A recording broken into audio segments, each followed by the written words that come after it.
"Honey, here's the card. Buy whatever you want. It has $450,000 on it." My son handed my credit card to my daughter-in-law without my knowledge. She immediately ran off to a luxury car dealership, but when the manager took the card to process the purchase, he suddenly froze and said, "Wait, this is impossible." But let me tell you from the beginning, because what happened next changed my life forever. My name is Margaret. I am 71 years old, and those $450,000 didn't appear by magic. Every cent of that money carries the weight of my cracked hands, my sleepless nights, my knees ruined from hunching over a sewing machine. For 40 years, I worked as a seamstress in a tiny workshop where the heat in the summer was unbearable and the cold in winter froze your fingers. I sewed wedding dresses, prom dresses, school uniforms, anything that came my way, because my husband and I had a dream: to give our son, Michael, a life we never had. I remember the early mornings, waking up at 4 a.m. to finish urgent orders.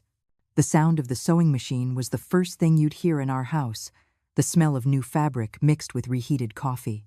My husband worked in construction, coming home with his hands full of calluses and cement dust in his hair, but always with a smile for Michael, always with a kiss on my forehead, telling me, "We're going to make it, Margaret. We're going to make it." And we did. We saved every coin we could. Michael went to a big state university, graduated as an engineer, got a good job, and married Jessica, a woman with long hair and a loud laugh, who from the very beginning looked at me in a strange way, as if I were a piece of old furniture cluttering up her new house. But I said nothing, because my son seemed happy, and that was the only thing that mattered to me. When my husband died 3 years ago, I felt a part of me shut down. I was left alone in that big house, full of memories, of laughter, of family dinners, of warm Christmases. Michael visited me often at first, always worried, always asking, "Mom, are you okay? Do you need anything?" But over time, the visits became less frequent. Jessica always had an excuse: a meeting, a commitment, a headache.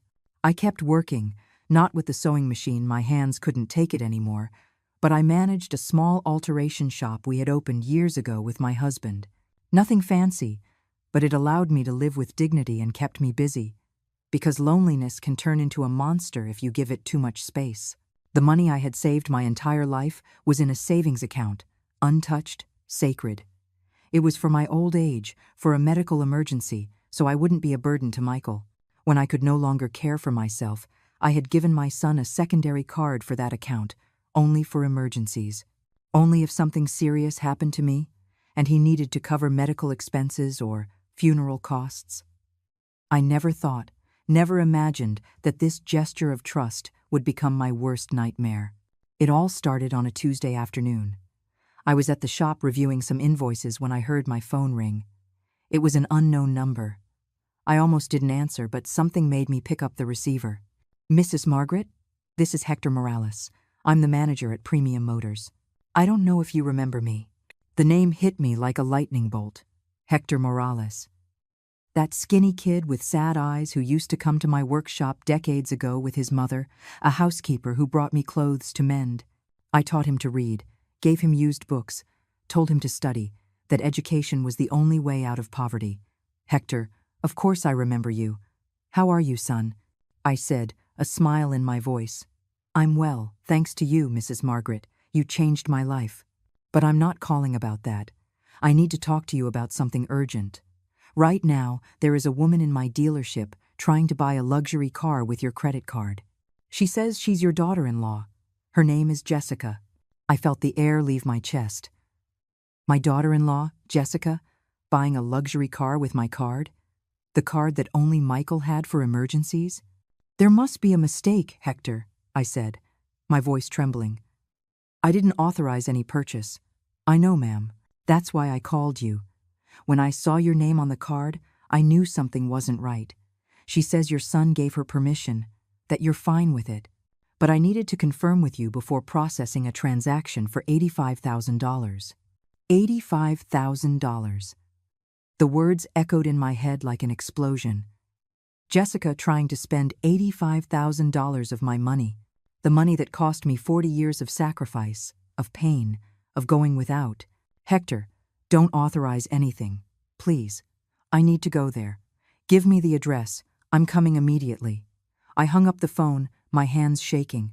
I clumsily closed the shop, almost forgetting my keys. I grabbed my purse and went out to the street.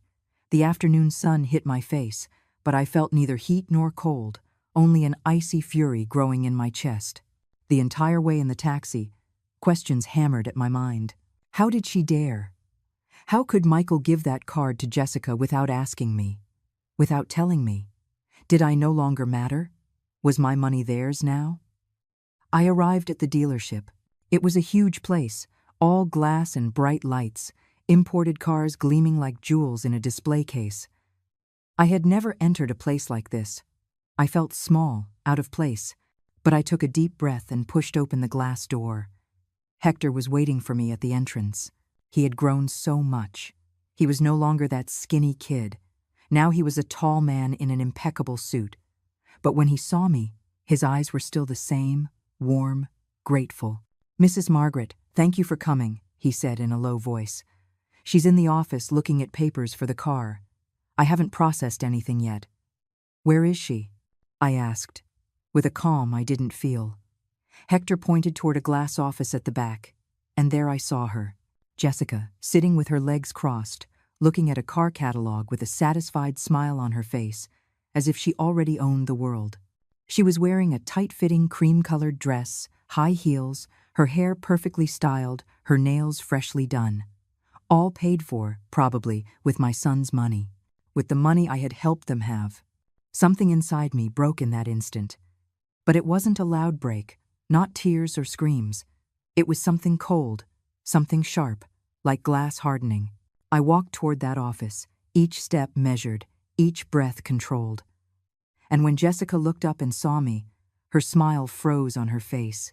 "Margaret, what are you doing here?" Jessica said, in a voice that tried to sound casual, but I could see her fingers tighten around the catalog, how her eyes searched for an exit, an excuse, a quick lie. "I came to see what's going on," I replied, without raising my voice, without showing the storm raging inside me. "Why are you using my card, Jessica?" She let out a nervous laugh and stood up, smoothing her cream dress, as if that gesture could erase the evidence of what she was doing. "Oh, Margaret, don't worry. Michael told me I could use it. He said you were fine with it, that you wanted us to buy a new car. Ours is getting so old, and you know how the traffic is. We need something safer, more reliable." "Michael told you I was fine with it?" I repeated the word slowly, savoring the lie in her mouth. "Yes, of course. He gave it to me this morning. He said it was a gift from you to us, that you wanted to help us." Jessica held my gaze, but I could see the cracks in her performance, the glint of panic in her eyes, the way her right hand trembled slightly. Hector was standing by the door, observing the scene in silence, his face professional, but I knew he understood exactly what was happening. He had grown up seeing this kind of manipulation, had seen his own mother exploited, cheated by employers who promised to pay her and never did. "Jessica." I looked my daughter-in-law directly in the eyes and lowered my voice to an icy whisper.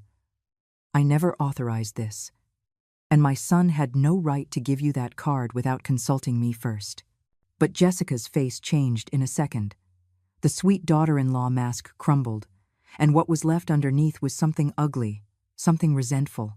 "Oh, please, Margaret, don't make a drama out of this. That money is just sitting there doing nothing. You're already old. What are you going to do with so much money? Buy medicine for your knees? Live another 10 years alone in that huge house? It's a loss. It's a waste. We're young, we have projects, we have a life ahead of us. Michael is your only son. That money is going to be his someday anyway. Why not use it now, when we really need it?" Every word was a slap, every sentence a knife twisting in my chest. But I didn't move. I didn't flinch. I just watched her, like you watch a wild animal showing its fangs for the first time. "So that's the plan," I said in a calm voice. "Wait for me to die to take what I worked my whole life for? Or better yet, spend it all now, so when I need something, there's nothing left." Jessica crossed her arms, and her voice rose. "Don't make it sound like we're thieves. Michael is your son. He has a right to that money. You gave it to him yourself. You gave him the card. For medical emergencies, I said curtly. For if something serious happened to me, not for you to buy an $85,000 car as if you were some queen. It's not just a car, it's an investment, Jessica argued, with that twisted logic only manipulators understand. Besides, you live alone in that giant house. You could sell it, move somewhere smaller, save on utilities and maintenance, and give us that money. We have real expenses, children to plan for, a future to build, children to plan for. The words hit me because Jessica and Michael didn't have children. They never talked about having them. She always said her career came first, that children were a burden. So, what children was she talking about? What future? I realized in that moment that Jessica didn't just want my money. She wanted my house. She wanted everything I had built. She wanted to erase me from the equation, turn me into a nuisance that needed to be removed as quickly as possible. Hector cleared his throat softly and said, "Ma'am, Jessica, I need you to excuse me for a moment. I must speak with Mrs. Margaret about some details of the account." Jessica frowned but nodded. I followed Hector out of the office, toward a small private space at the back of the dealership. My legs were trembling, but I didn't let myself fall. "Not yet, Mrs. Margaret," Hector said in a low voice. When I saw the name on the card, I knew something was wrong. "You taught me that hard-earned money is sacred, that no one has the right to take it without permission. I'm not going to process this purchase, not without your signed and notarized authorization." "Thank you, Hector," I whispered, feeling tears threatening to spill, but I held them back. "Thank you for calling me." He put a hand on my shoulder kindly. "There's something else, ma'am. This isn't the first time they've tried to use your card." "What do you mean?" I asked, my heart speeding up. Hector took out his phone and showed me a record. On 2 previous occasions, in the last 3 weeks, there were purchase attempts with that card at high-end clothing stores and a jewelry store. The transactions were declined because they exceeded the daily limit you have set, but the attempts are registered here. I felt the floor move beneath my feet. 3 weeks. Jessica had been trying to use my card for 3 weeks, without my knowledge, without Michael saying anything to me. "I need copies of those records," I said in a firm voice. "I already printed them for you." Hector nodded. "I knew you'd need them." He handed me a manila envelope. Inside were all the receipts, all the proof of the attempted thefts. Because that's what it was, a theft. I went back to the office where Jessica was still waiting, now talking on the phone with someone, probably Michael. When she saw me walk in, she hung up quickly. "So, what did you decide, Margaret? Are you going to authorize the purchase, or are you going to ruin this moment for us?" she asked, her tone somewhere between pleading and threatening.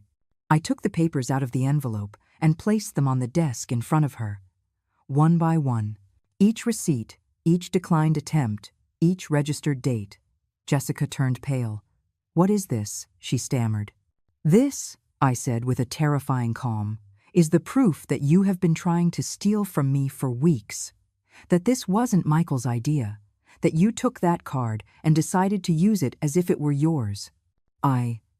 That's not I just. Jessica searched for words, but couldn't find any that could save her. I leaned over the desk, getting closer to her until our faces were inches apart, and whispered in a voice I didn't even recognize as my own. "You are going to walk out of this dealership right now. You are going to give me back that card. And you are going to pray that I don't decide to call the police." "But Michael," she started to say. "Michael," I interrupted, "is not here. Michael doesn't know what you've really done. And when he finds out, when I show him this proof, we'll see if he still thinks you're the perfect wife he believes you are." Jessica looked at me with pure hatred in her eyes. The entire veneer of the loving daughter-in-law had vanished. "You're a bitter old woman," she hissed. "That's why you're alone. That's why no one visits you. Michael only goes to see you out of obligation, out of pity." Her words should have hurt me, should have broken me. But instead, I felt something different. I felt absolute clarity. Because I was finally seeing the truth, unfiltered, without lies, without the illusion of a happy family I had tried so hard to maintain. "Give me the card," I said, holding out my hand. Jessica hesitated for a moment, as if she still believed she could win this battle. But then she reached into her purse, took out my card, and threw it on the desk in anger. "This isn't over," she threatened. "Michael is going to know you humiliated me, that you ruined our plans." "Michael is going to know the truth," I replied, taking the card and putting it in my purse. "And then he will decide whose side he's on." I walked out of that office with my back straight, my head held high. Hector walked me to the exit, and before I left, he told me, "Mrs. Margaret, if you need anything, if you need me to testify about what happened today, I'll be here." "I know, Hector," I said, touching his arm affectionately. "I always knew you'd go far."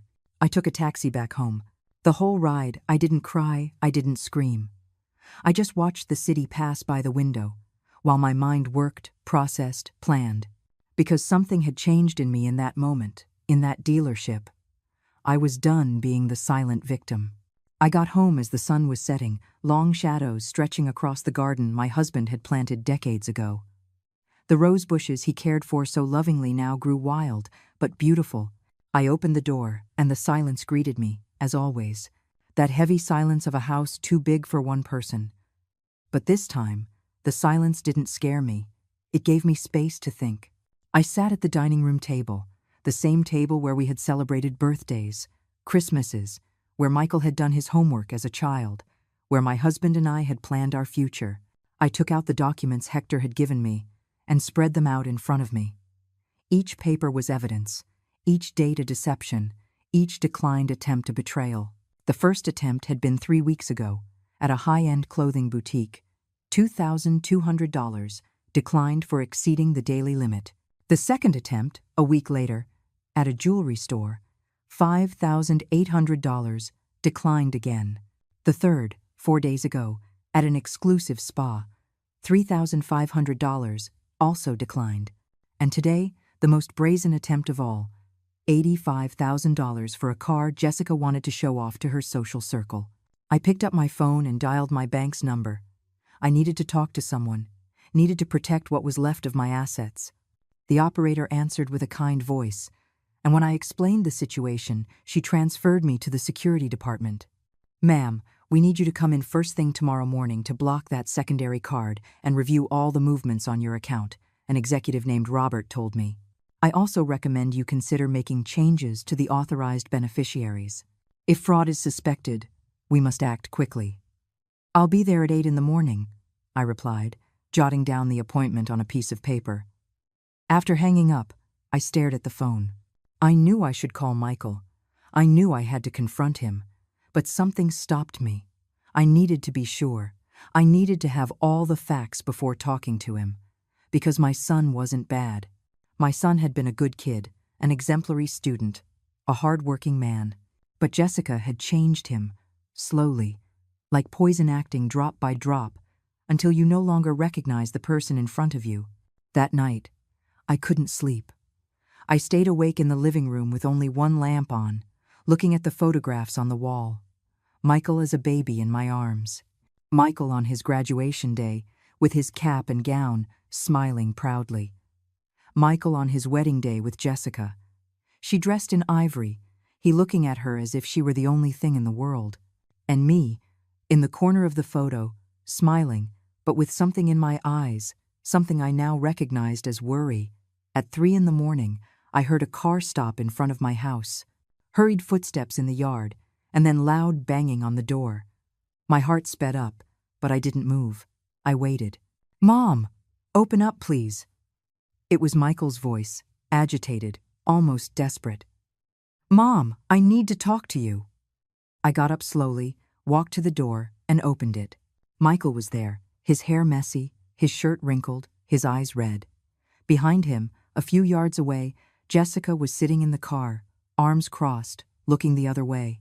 "What happened, Mom? Why did you do that?" Michael said, without even saying hello. "Why did you humiliate Jessica in front of all those people at the dealership?" "Come in," I said in a firm voice. "We need to talk." Michael entered like a hurricane, pacing back and forth in the living room, gesturing with his hands. "Jessica called me crying. She told me you treated her horribly, that you accused her of being a thief in front of the manager, that you took the card away from her like she was a criminal. Mom, how could you?" I sat on the sofa and pointed to the chair opposite me. "Sit down, Michael. I don't want to sit down. I want you to explain what happened." "Sit down," I repeated, in a tone that allowed no argument. It was the same tone I used when he was a child and did something dangerous. And it worked. Michael sank into the chair with the expression of a scolded child. "You gave my card to Jessica without consulting me," I began in a calm voice. "The card I gave you only for medical emergencies, for if something happened to me. Not for your wife to buy a luxury car. But Mom, that car is a necessity. Our car is already 10 years old. It breaks down every other week. We need something reliable." "$85,000 is a necessity?" I asked, raising an eyebrow. Michael shifted uncomfortably in his seat. "Well, it doesn't have to be that exact model, but Jessica saw that car and loved it, and I thought you'd be fine with it. I thought you'd want to help us. Why did you think that, Michael? Why did you assume I would just give away $85,000 without anyone asking me? Because you're my mother. Because that money is going to be mine someday anyway," he said. And in that moment, I saw Jessica speaking through his mouth. Those were her words, her twisted logic, not my son's. I took the documents out of the envelope and put them on the coffee table. "Look at this," I said. Michael took the papers and began to read. His expression changed from irritation to confusion, and then to disbelief. "What is this?" "Those are the purchase attempts Jessica made with my card over the last 3 weeks. Without my knowledge. Without your knowledge, apparently. Luxury clothes, jewelry, a spa, and today, a car. Each time, larger amounts. Each time, more brazen." Michael shook his head. "No, this has to be a mistake. Jessica wouldn't do this." "I asked her," I said, my voice breaking. "Your wife tried to steal from me for weeks, Michael. And when I confronted her today, she didn't deny anything. She just told me I was old, that the money was a waste, that I should give it to you two now." My son fell silent, staring at the papers as if they were lies, as if he could make them disappear with the force of his denial. "But the numbers don't lie. The dates don't lie. I gave it to her," he finally admitted, his voice barely audible. "I gave her the card a month ago, because she said we needed to buy things for the house. That you had said we could use it." "I never said that, Michael. I never authorized you to give that card to anyone." Michael ran his hands over his face, as if trying to wipe away reality. She told me you had spoken to her, that you had offered to help. I believed her, Mom. She's my wife. Why wouldn't I believe her? Because she lied to you," I said, feeling the words tear me apart.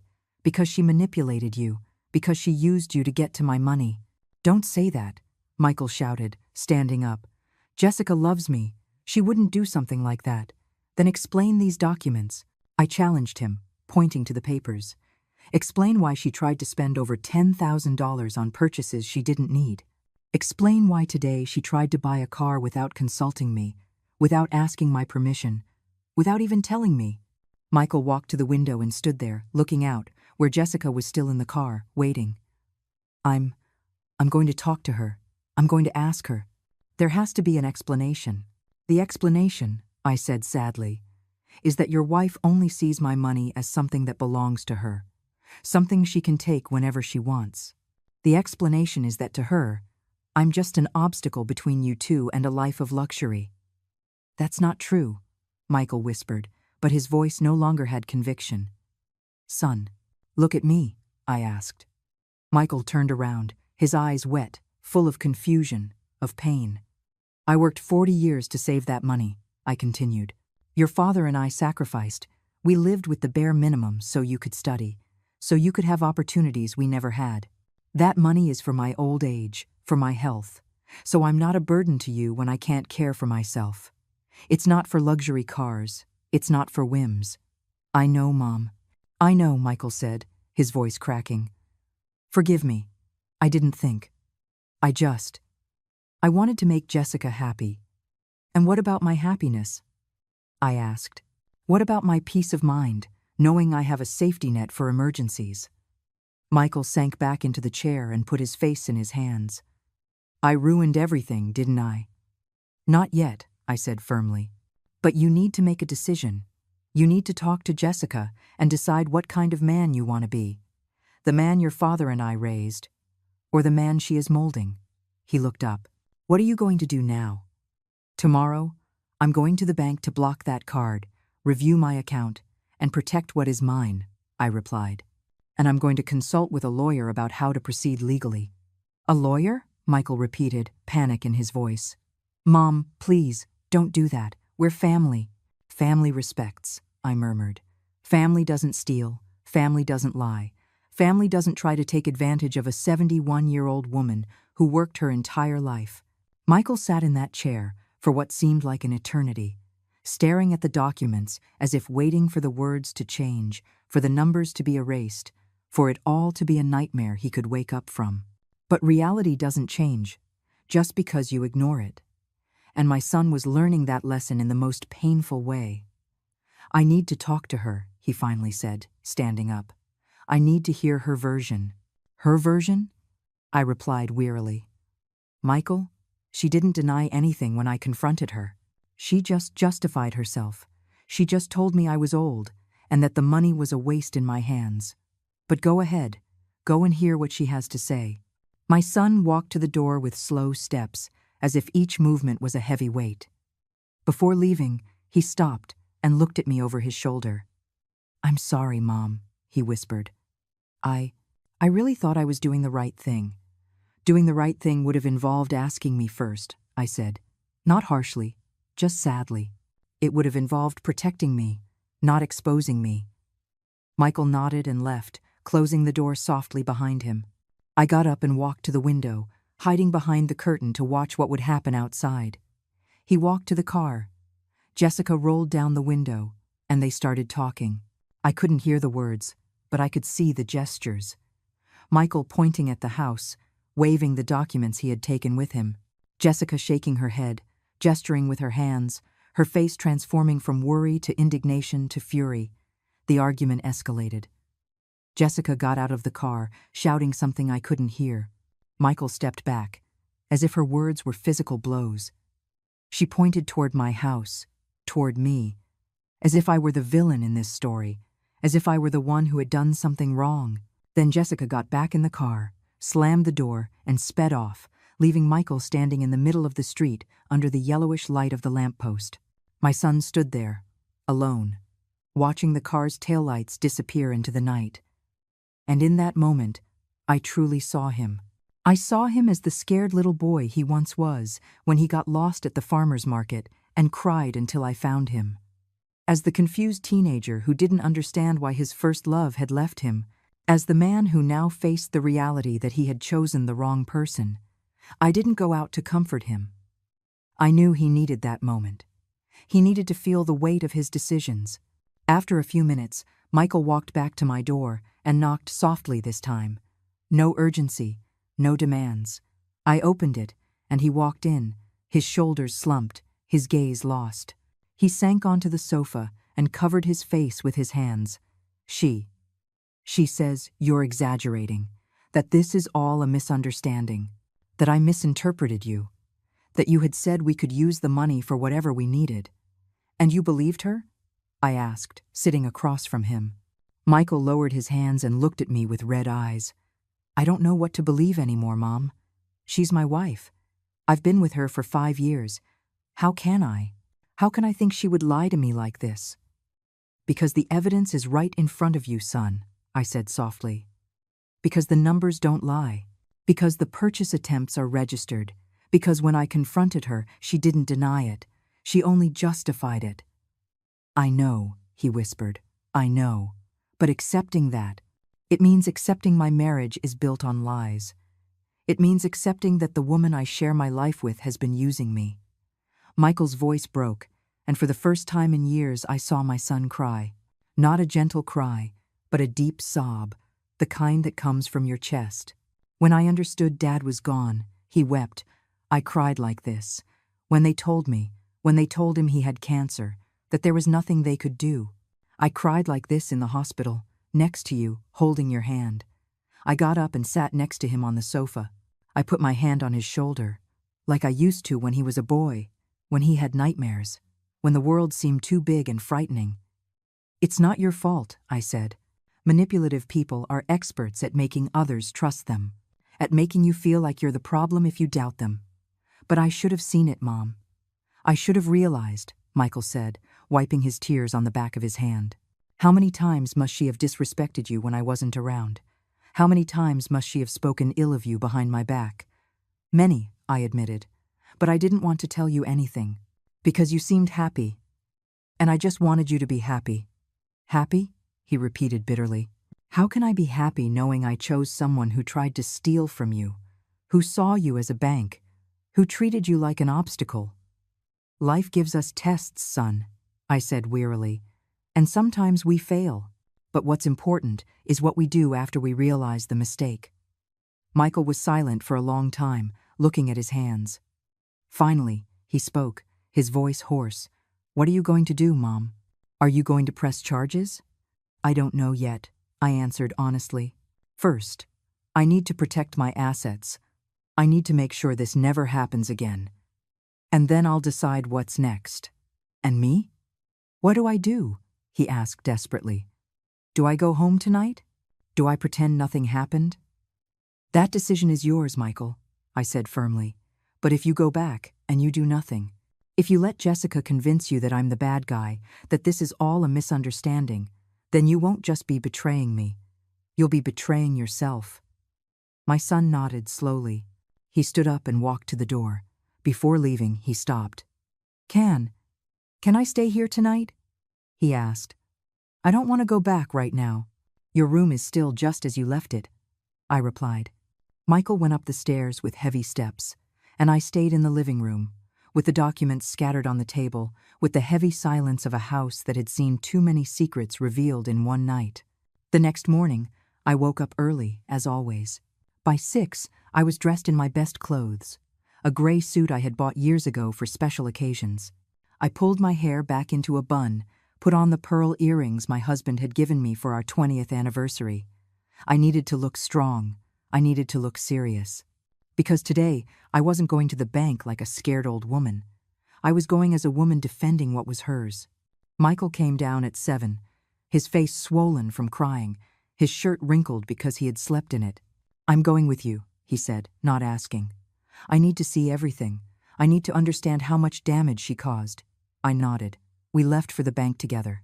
The drive was silent, each of us lost in our own thoughts. When we arrived, Robert, the executive who had spoken to me on the phone, was waiting for us in his office. He was a young man, about 35 years old, with glasses and a serious expression. Mrs. Margaret, thank you for coming, he said, shaking my hand. I reviewed your account last night, and I found some things you need to see. He sat in front of his computer and began to show me transactions.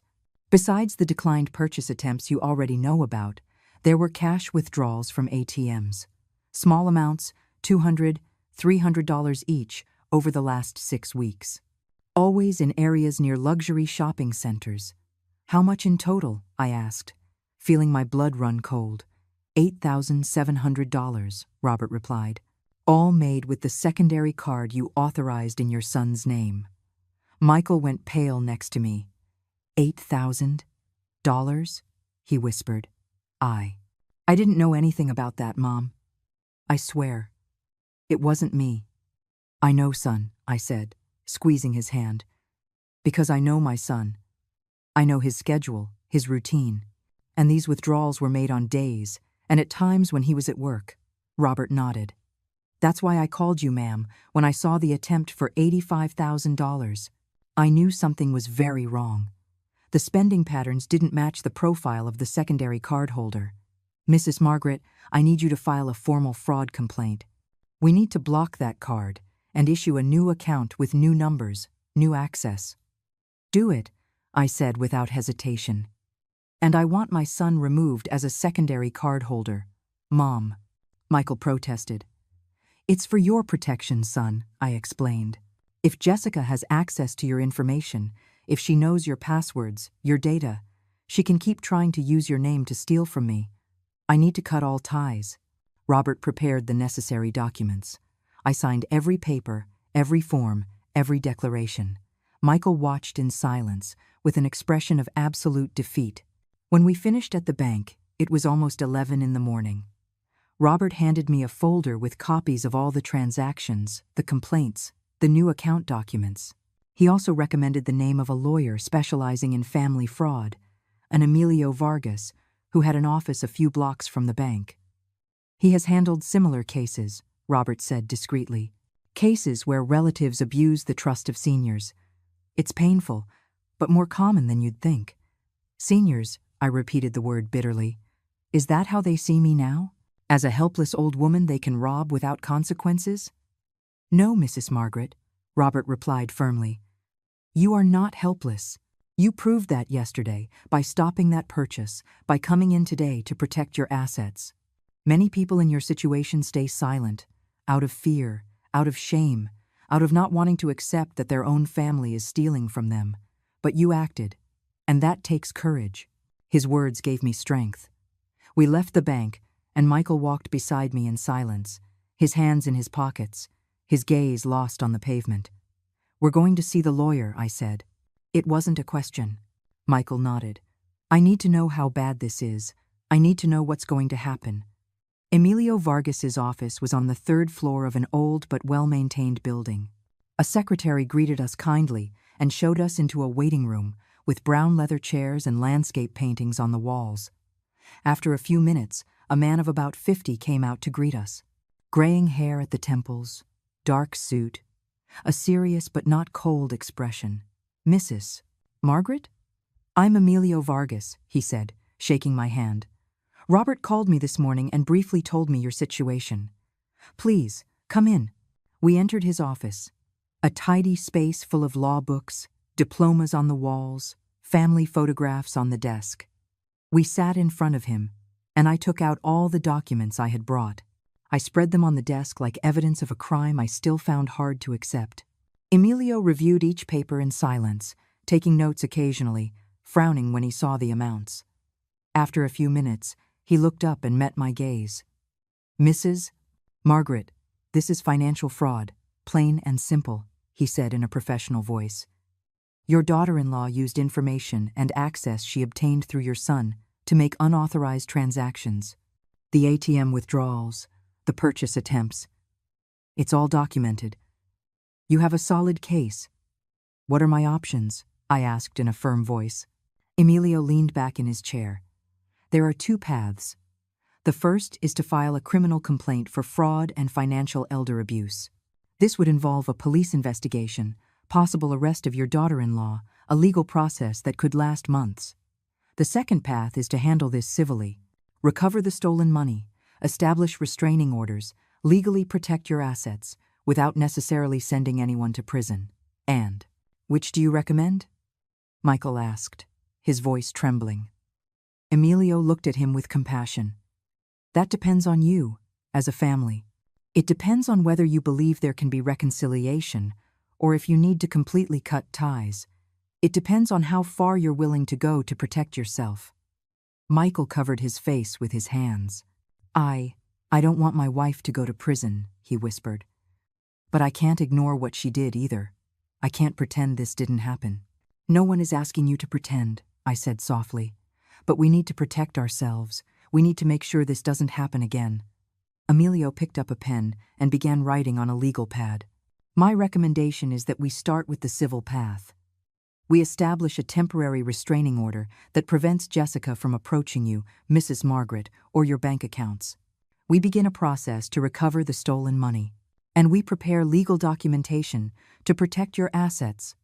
An irrevocable will, clear powers of attorney, everything necessary so no one can manipulate your finances in the future. And if she doesn't return the money? Michael asked. Then we escalate, Emilio said firmly. Then we press criminal charges. We use the full weight of the law. But let's first give her the chance to do the right thing. Sometimes, when manipulators realize their victims have legal support, they back down, because they know they've lost. How long will all this take? I asked. Weeks, maybe months, Emilio replied. But with every day that passes, your assets will be more protected. Every document we sign will be one more barrier between you and any future attempt at abuse. Then let's do it, I said without hesitation. Do whatever is necessary. Emilio nodded and began preparing the documents. While he worked, I looked out his office window at the street below. People walked by in a hurry, with their normal lives, oblivious to the drama unfolding on this third floor. Oblivious to a 71-year-old woman fighting for what was hers by right, by sacrifice, by decades of work. "Mrs. Margaret," Emilio said, pulling me from my thoughts, "I need you to tell me everything, from the beginning. Every interaction with Jessica, every suspicious comment, every moment you felt something wasn't right." So, I told him everything.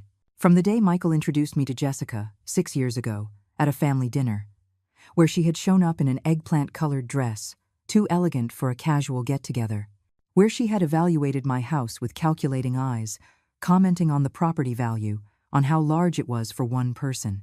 I told him about the Christmases, where she made comments about inheritances, about how unfair it was that the money was just sitting there, unused. I told him about the time she suggested I sell the house, move into a nursing home, give them the money to invest it better. Michael listened in silence, and with every anecdote I recounted, his face crumpled more. Because he was seeing, for the first time, the pattern I had tried to ignore. The pattern of manipulation that had been there from the beginning. "She always said those things, like jokes," Michael murmured, "as if it were funny, as if she wasn't serious." I laughed. "I thought she was just being practical." "Manipulators always disguise it as practicality," Emilio said, writing notes. "They disguise it as advice, as concern, but underneath, there's always a personal agenda." I finished telling my story, and Emilio had pages full of notes. "This is enough to start," he said. "I'm going to prepare all the legal documents. I need you both to come back tomorrow to sign the restraining order and the new estate documents. In the meantime, Mrs. Margaret, do not speak to Jessica. Do not answer her calls. Do not open the door if she comes to your house. Any contact could complicate the case." "Understood," I replied. "And me?" Michael asked. "Can I talk to her? Can I try to get her to return the money?" Emilio looked at him seriously. "You can, but I don't recommend it right now. She will try to manipulate you. She will cry. She will make promises. She will blame your mother. She will play the victim. You need to be prepared for that. You need to stay firm." "I don't know if I can," Michael admitted, his voice cracking. "I don't know if I'm strong enough." "Then don't talk to her yet," I said, taking his hand. "Give the legal process time. Give yourself time to process everything you've discovered. Time to decide what kind of life you want to have." We left the lawyer's office with more documents, with more weight on our shoulders, but also with a plan, with a strategy, with the feeling that we were finally doing something to stop the abuse. The midday sun was bright, almost blinding, when we stepped out onto the street. Michael walked with me to a small cafe on the corner. "We need to eat," he said, "even though I'm not hungry. We need to sit for a moment." We sat at a table by the window. We ordered coffee and sandwiches that we barely touched. The place was almost empty, just a young couple in a corner, laughing, sharing a dessert, oblivious to our heavy silence. "Mom," Michael said finally, "how did we get here? How did I let things get this far?" "Because you trusted," I replied. "Because love makes us blind. Because you wanted to believe in your marriage, and there's nothing wrong with that. The mistake wasn't yours. The mistake was hers, for abusing that trust." "But I gave her the card," he insisted. "I opened the door for her to rob you.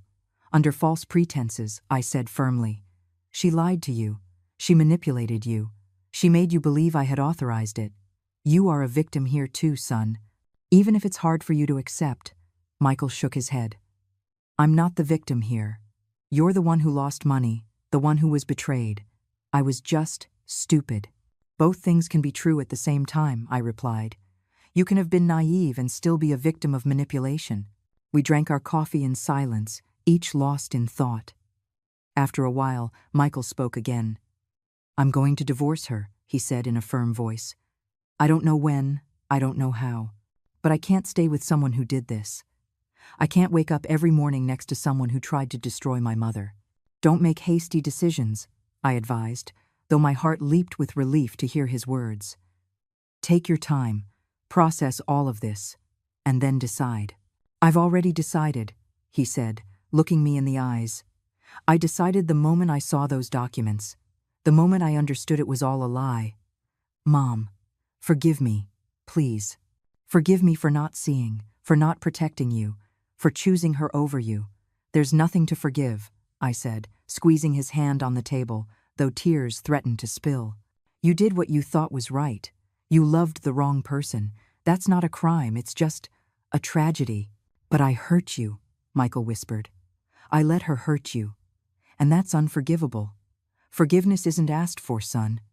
It's earned, I replied softly. And you're going to earn it by staying by my side now, by helping me protect what's left, by being the man your father and I raised. Michael nodded, wiping his tears with a napkin.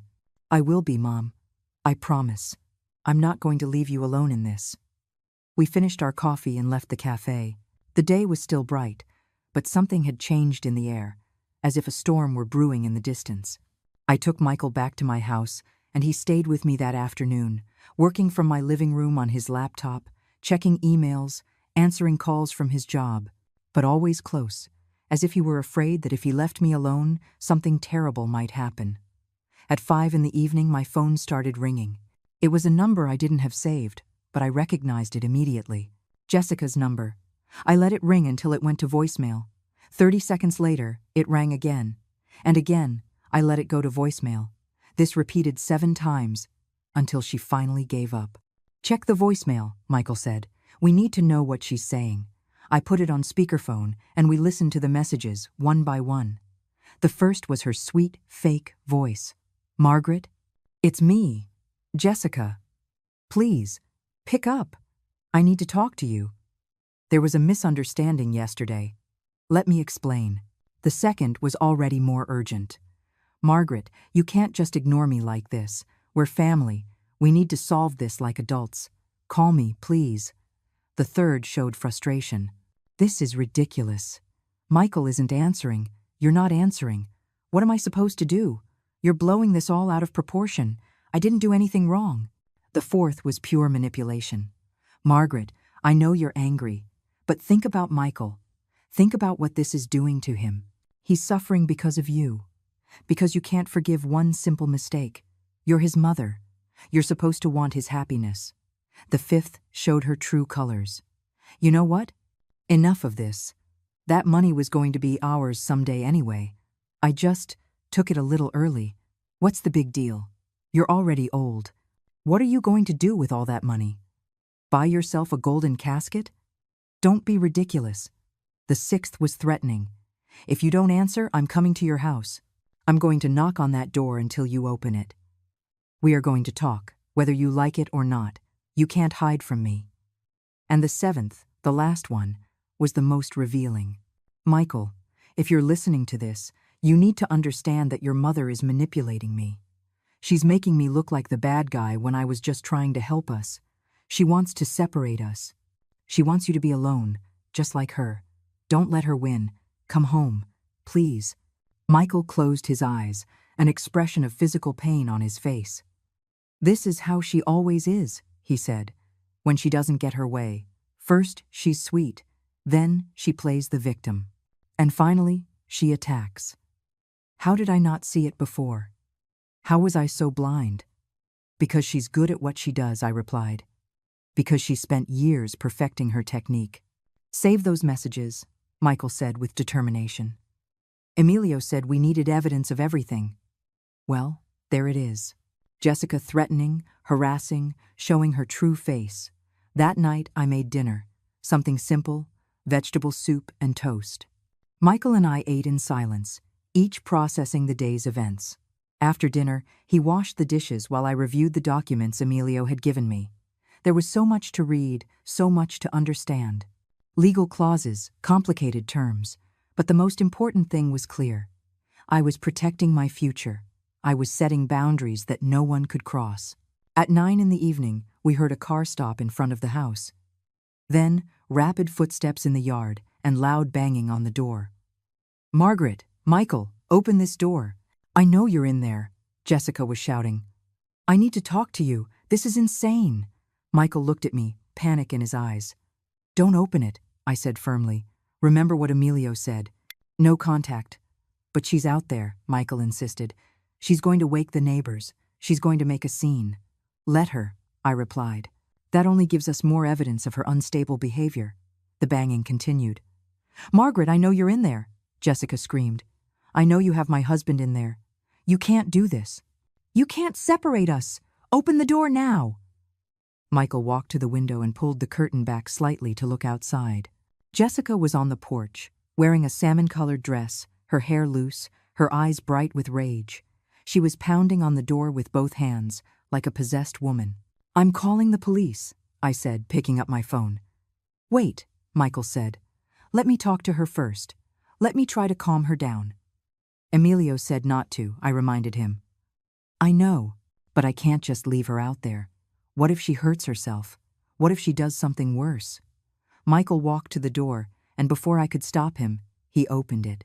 Jessica almost fell forward from the force she had been using to bang on it. She stopped, seeing him, an expression of relief mixed with triumph.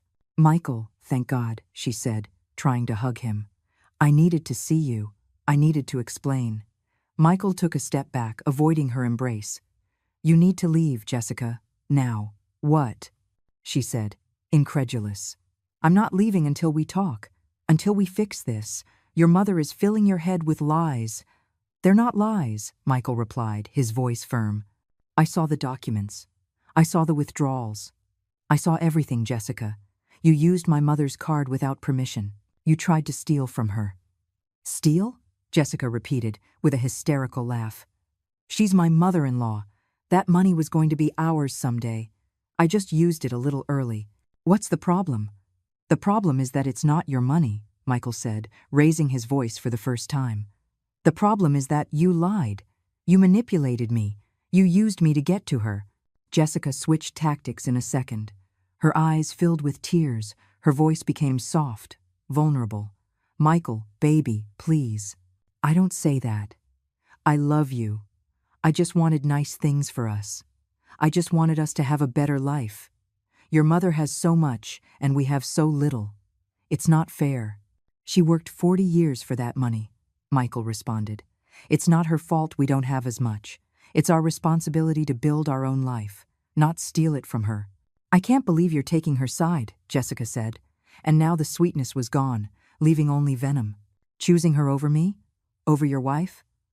I'm choosing me over a lie, Michael corrected. I'm giving you a chance to do the right thing, to apologize, to return the money, to get help. Help? Jessica repeated with contempt. You think I'm crazy? You think I need a shrink? I think you need to understand that what you did was wrong, Michael said wearily. I think you need to accept the consequences. Jessica looked at him with pure hatred. Consequences? She whispered. You want to talk about consequences? Fine. If you make me leave, if you continue with this farce, you will regret it. I'm going to tell everyone that your mother is a manipulative old hag who is ruining our lives. I'm going to say you prefer her over your own wife. I'm going to destroy your reputation. Go ahead, Michael said, his voice like cold steel. Do what you want. Say what you want. But get out of this house, now. Jessica took a step toward him, her fists clenched. You can't throw me out of. Michael took out his phone and dialed a number. The police dispatcher answered on the second ring. Yes, I need to report a person who is refusing to leave a private property after being asked to go. Jessica's eyes widened in shock. You're calling the cops? On me? On your wife? I'm protecting my mother, Michael replied. Something I should have done from the beginning. Jessica looked at me, standing in the living room doorway, with an expression of absolute hatred. This is your fault, she hissed. You poisoned him against me. You destroyed my marriage. I didn't destroy anything, Jessica, I replied calmly. You dug your own grave. I just refused to let myself be buried in it with you. We heard the sirens in the distance, getting closer. Jessica looked toward the street, then at Michael, then at me. This isn't over, she threatened.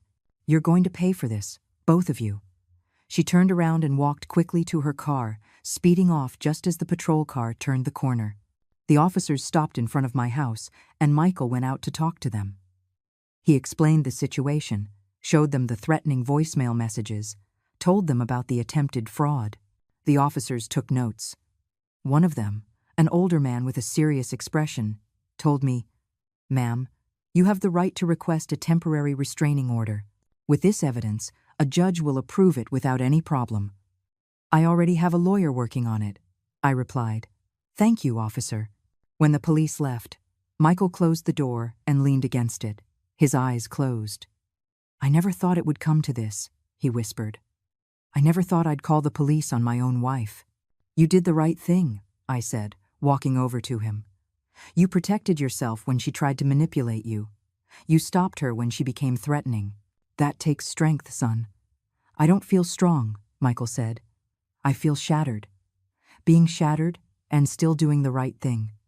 That is true strength," I replied. That night, Michael slept in his old room. The same one where he had grown up, where he had dreamed of his future, where he had studied for his exams. I lay awake in my bed, staring at the ceiling, listening to the sounds of the house creaking in the darkness, thinking about everything that had happened in the last 48 hours. My life had taken a complete turn. From being a lonely woman trying to keep the family peace, to being someone who had drawn a line in the sand and said, "This far and no farther." The next morning, we returned to Emilio's office. He already had all the documents prepared: the temporary restraining order against Jessica, the new papers for my will, which clearly specified that Michael would only inherit if he met certain conditions, that no spouse would have direct access to the funds, power of attorney documents establishing who could make decisions for me if I became incapacitated. Everything designed to protect what I had left. I signed each paper with a steady hand. Michael signed as a witness, his face somber but determined. When we finished, Emilio gave us copies of everything and explained the next steps. "The restraining order will be filed with the judge today," he said. "Jessica will be officially served. She will not be able to approach either of you. She will not be able to contact you by any means. If she does, she will be arrested. I have also begun the process of recovering the money. She will have to legally answer for the $8,700 she withdrew." "And what if she doesn't have the money?" Michael asked, his voice trembling. "What if she already spent it all?" "Then we will establish a payment plan," Emilio replied, "or we will garnish her assets, her accounts, whatever is necessary. Mrs. Margaret, that money belongs to you, and we are going to get it back." "Thank you, Emilio," I said, feeling for the first time in days that I could breathe. We left the lawyer's office, and the weight on my shoulders felt a little lighter. Michael took me to lunch at a small diner we used to go to when he was a kid. The place hadn't changed much. The same wooden booths, the same mismatched chairs, the same smell of homemade food. We ordered and ate in silence until Michael finally spoke. "I need to find a place to live," he said. "I can't go back to that house. Not yet, maybe never." "Stay with me," I offered immediately. "As long as you need. Your room is still there." Michael shook his head. "Mom, I can't do that. I've already caused you enough pain. I'm not going to become your burden now." "You are not a burden," I insisted. "You are my son, and you're going through something difficult. Let me help you, just like you are helping me." Michael looked at me with damp eyes. "Thanks, Mom. But I need to do this alone. I need to prove to myself that I can rebuild my life without depending on anyone." I understood what he meant. I understood he needed that space to heal, to find himself again.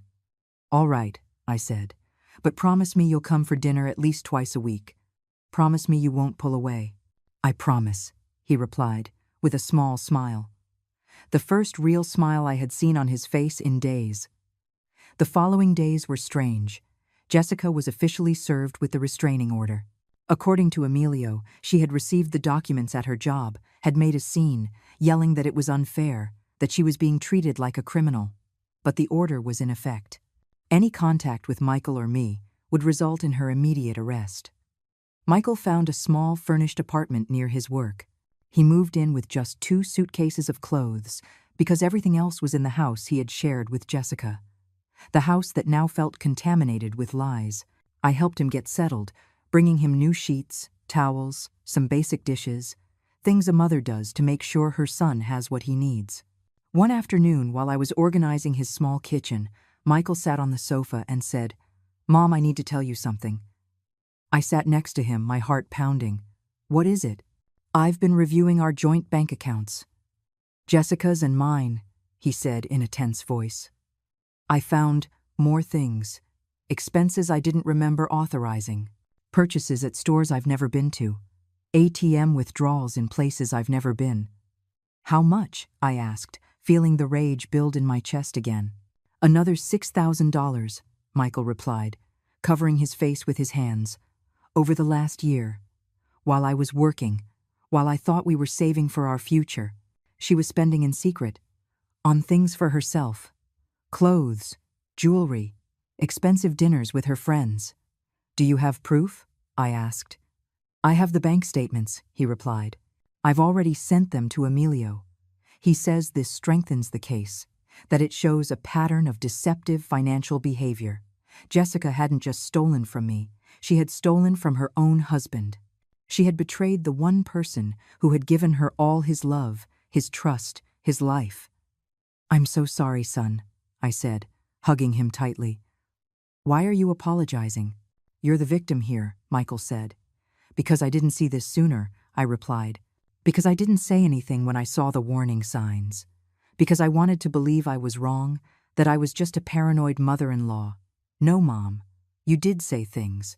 You tried to warn me, but I didn't want to listen." Michael pulled away from the hug and looked at me directly. "The blame is mine, for being blind, for choosing the easy path of ignoring the truth." 2 weeks passed. The restraining order was still in effect. Jessica hadn't tried to contact us directly, but Emilio informed us she had hired her own lawyer, someone who was trying to negotiate, arguing that it had all been a misunderstanding, that she had a right to use the money as family, that I was exaggerating. Jessica's lawyer sent a letter offering to return $3,000 of the $8,700 as a gesture of goodwill, in exchange for me dropping the complaint and the restraining order. Emilio called me to discuss the offer. "Mrs. Margaret, it's your decision," he said. "But in my opinion, this is a tactic. Accepting this would be admitting she has some right to your money. It would be letting her get away with it, partially." "I reject the offer," I said without hesitation. "I want all my money back. Every cent. And I want her to understand that there are consequences for her actions." Emilio replied with satisfaction in his voice. "I was hoping you'd say that. I will inform them that she either returns the full amount or we proceed with criminal charges." That night, Michael came for dinner, as promised. I made his favorite meal, the stew his father used to ask for on Sundays. We ate together, talking about simple things. About his work, about my customers at the shop, about the neighbors who asked about me. Avoiding the topic of Jessica, avoiding the pain, just for a little while. After dinner, while we were washing the dishes together, Michael said, "Mom, I've been thinking a lot. About the future. About what kind of life I want to have." And I realized something. "What's that?" I asked, drying a plate. "I want to be like you," he replied. "I want to have your strength, your dignity, your ability to stand up for what's right, no matter how much it hurts." For years, I tried to please Jessica, to avoid conflict, to keep the peace, but that just turned me into someone weak. Someone who allowed the person I love most in the world to get hurt. I don't want to be that person anymore. Michael's words filled my heart with a strange mix of pride and sadness. Pride, because he was finally finding his way back to himself. Sadness, because he had to go through so much pain to get there. I hugged him tightly, right there in the small kitchen, with the water running in the sink, the smell of home-cooked food still floating in the air. "You already are that person," I whispered in his ear. "You proved it when you defended me. When you called the police. When you decided to rebuild your life." Michael pulled away from the hug and looked at me with determination. "Tomorrow, I'm filing for divorce," he said in a firm voice. "I've already spoken to Emilio. He recommended a specialized divorce attorney. I want to end this, once and for all. I want to close this chapter completely." "Are you sure?" I asked, though I knew the answer. "I've never been more sure of anything in my life," he replied. Jessica had so many chances to do the right thing, to apologize, to return the money, to show even a little remorse. But instead, she threatened us. She hired a lawyer to negotiate, as if this were a game. I can't stay married to someone like that anymore. I can't wake up every day wondering what else she lied about, what else she deceived me in. I support whatever you decide, I said, squeezing his hand. But be prepared. It's not going to be easy. She's going to fight. She's going to try to take half of everything. She's going to do everything she can to hurt you. I know, Michael said, but I don't care anymore. Let her take whatever she wants. The furniture, the car, whatever. None of it is worth more than my dignity, than my relationship with you, than my peace of mind.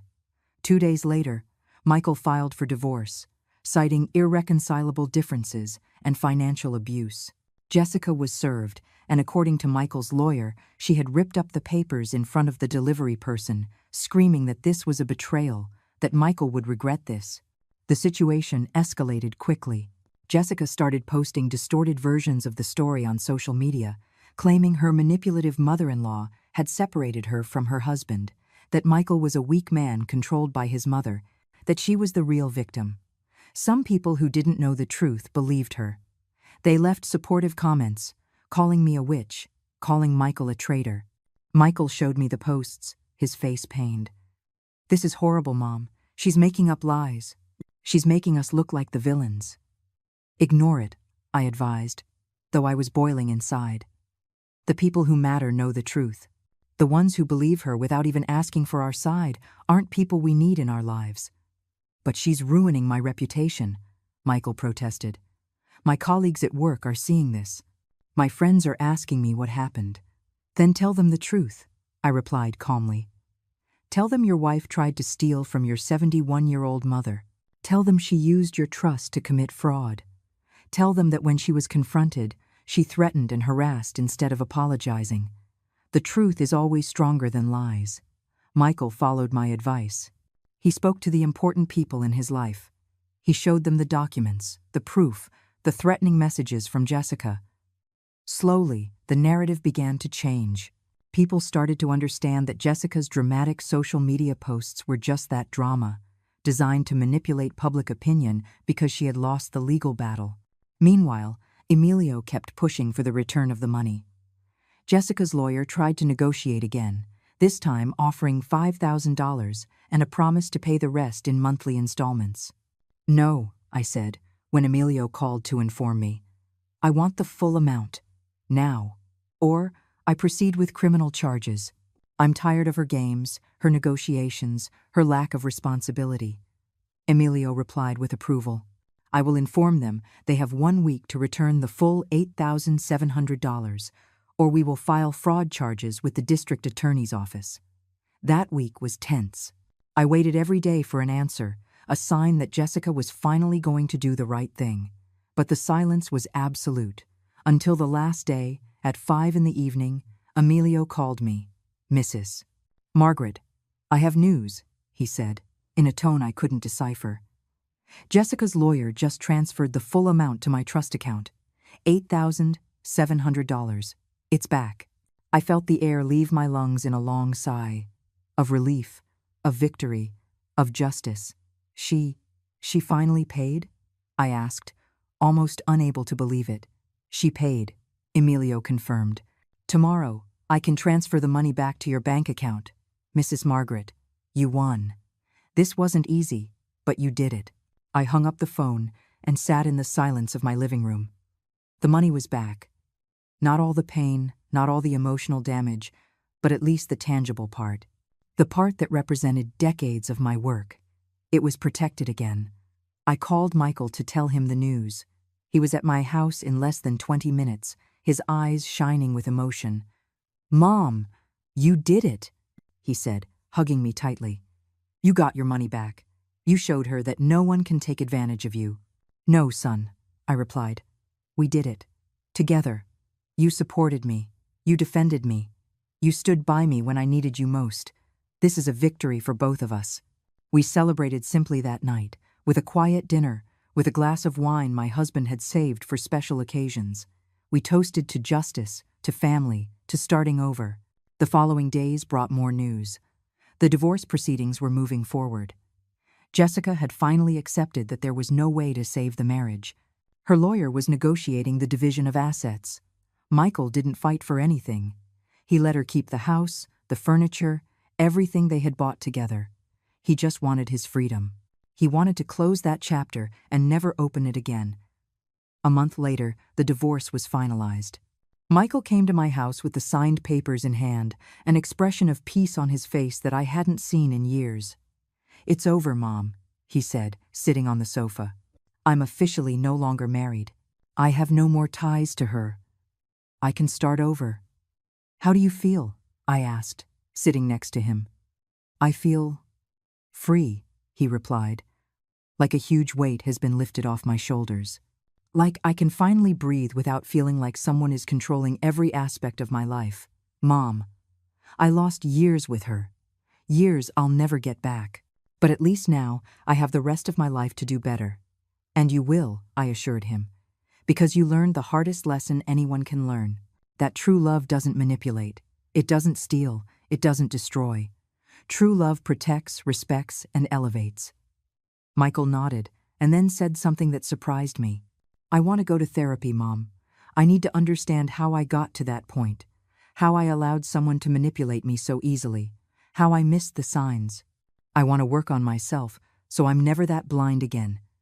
I felt proud to hear those words, because taking responsibility for your own healing is the first step toward true transformation. "That's very wise, son," I said. "I've also been thinking about seeking help, about talking to someone about all this. Because even though I won the legal battle, I still carry the emotional pain, the betrayal, the feeling that I failed to protect myself sooner." "You didn't fail, Mom," Michael said firmly. "You trusted, and that's not a failure. It's a beautiful quality. That someone abused that trust. That's their fault, not yours." The weeks passed, and life began to find a new rhythm. I continued working at my alteration shop. Michael came for dinner twice a week, as promised. Sometimes 3, sometimes 4. Slowly, we were rebuilding our relationship, cleaning it of the lies and manipulation that Jessica had sown between us. 3 months after all the drama, the legal battles, the tears and betrayals, my life had found a strange but welcome calm. It was as if, after a devastating storm, the sun finally came out, and I could clearly see the landscape that was left. Some fallen trees, some broken branches, but the earth was still fertile, still capable of blooming again. One Saturday afternoon, while organizing some old boxes in the attic, I found photographs of when Michael was little. His toothless smile, his scraped knees, his gaze full of innocence and trust in the world. I remembered the little boy who would hug me tightly when he had nightmares, who told me that when he grew up, he would always take care of me. And I realized that boy had come back. Not physically, but in essence. The man he had become was finally fulfilling that promise.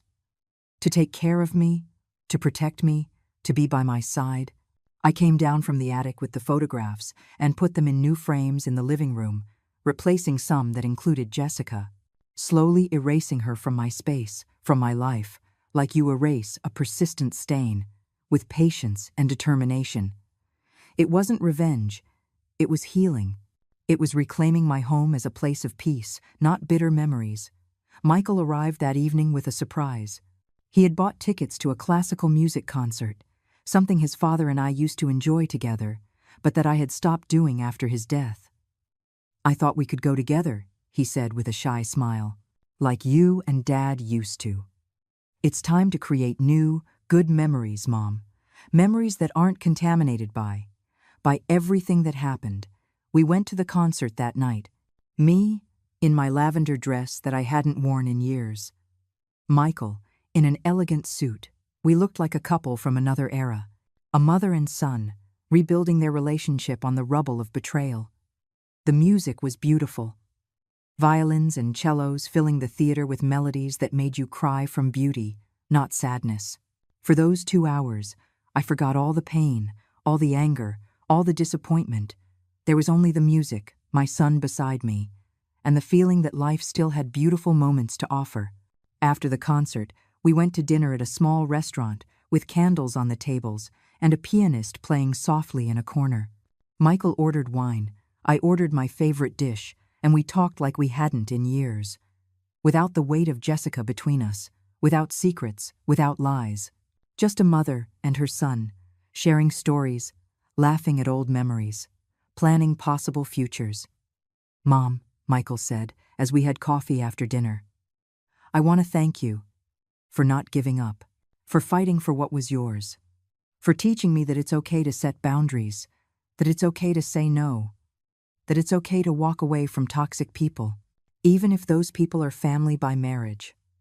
"Son," I replied, taking his hand across the table, "you taught me something too. You taught me that it's never too late to open your eyes. That true love means defending the one you love, even when it's hard. Even when it means losing something you thought was important." We toasted with our coffee cups, and in that moment, I felt something I hadn't felt in a long time. I felt hope. Real, solid, unbreakable. The following week brought more changes. I finally decided to do something I had been putting off for years.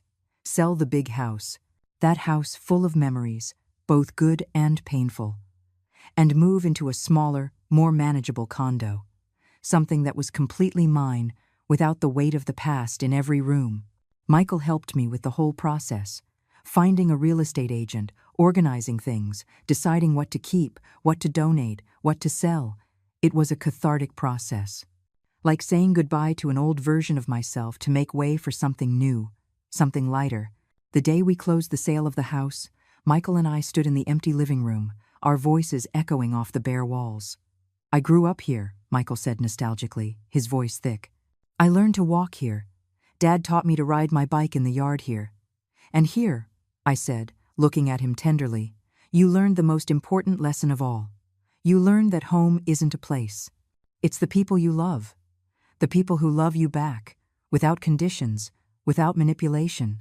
We moved into my new condo, a modern space in a secure building, with friendly neighbors, with a small balcony where I put the plants my husband had loved. It was a fresh start. No ghosts, no painful memories.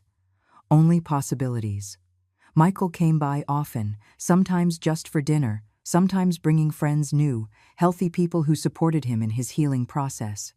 He had started therapy, as he said he would, and the change in him was noticeable. He was more confident, more centered, more aware of his boundaries and his needs. One day, 6 months after all the drama, I received a letter in the mail. It was from Jessica, a handwritten letter. For a moment, I considered throwing it away unread. But curiosity won. I opened it and read it. The letter was strange. It wasn't exactly an apology, but it wasn't an attack either. She said she had been in therapy too, that she was working on understanding why she did what she did, that she recognized she had hurt a lot of people, that she didn't expect forgiveness, but she wanted me to know that the money she had stolen, she had spent it trying to fill a void inside her, a void that no amount of money could ever fill. She ended by saying she hoped Michael and I could find peace, and that she was trying to find hers. I showed the letter to Michael. He read it in silence, then left it on the table. "What do you think?" he asked me. "I think it's a step," I replied. "It doesn't erase what she did. It doesn't change the damage. But at least it's an acknowledgement that she was wrong. That's more than I expected." Michael nodded. "I'm also in a place where I can wish her well. From a distance," he said. "I don't want to have contact with her ever again. I don't want a relationship, but I don't wish her harm either. I just want us to each go our own way." And that's exactly what we did. We went our separate ways. Me, with my new life in my condo, with my business growing, with new friendships I made in the building, with the peace of knowing my money was protected, that my future was secure. Michael, with his therapy, with his work, with his process of rediscovering himself as an independent, strong man, capable of loving in a healthy way. 1 year after the day Jessica tried to buy that luxury car with my card, Michael and I were having dinner at my condo when he gave me another surprise. "Mom, I met someone," he said, with a shy smile. "Someone special." My heart gave a jolt of instinctive worry. But then I saw his face, the peace in his eyes, the confidence in his smile. "Tell me," I said. "Her name is Sarah," he said. "She's a teacher, works with elementary school kids. She's kind, she's honest. She's everything Jessica wasn't. And Mom, the most important part." When I told her my whole story, with Jessica, with the divorce, with everything that happened, she didn't run. She didn't judge me. She just listened. And she told me she admired that I had the courage to do the right thing. "I'd like to meet her," I said, feeling genuine hope. "And you will," Michael promised, "but slowly. No rush. I want to do things right this time. I want to build something solid, something real." Months later, I met Sarah, and I immediately understood why Michael had fallen in love with her. She was a woman with a genuine smile, a contagious laugh, who treated me with respect from the first moment, who asked about my life, about my work, who really listened when I spoke. There was no calculation in her eyes, no assessment of my net worth, just real, human warmth. That day, when Michael handed my card to his wife, I lost money. I lost trust. I lost the illusion of a perfect family. But I gained something more valuable. I gained clarity. I gained boundaries. I gained the certainty that I can defend myself, no matter how old I am. I won my son back, the real one, not the manipulated version. And most importantly, I gained peace. The peace that comes from knowing you did the right thing, that you planted your flag and said, "This is mine, and no one has the right to take it." The chains I lost that day weren't made of money. They were the invisible chains that bound me to being a victim, to accepting crumbs of respect, to allowing abuse disguised as family love. And when those chains broke, I was finally free.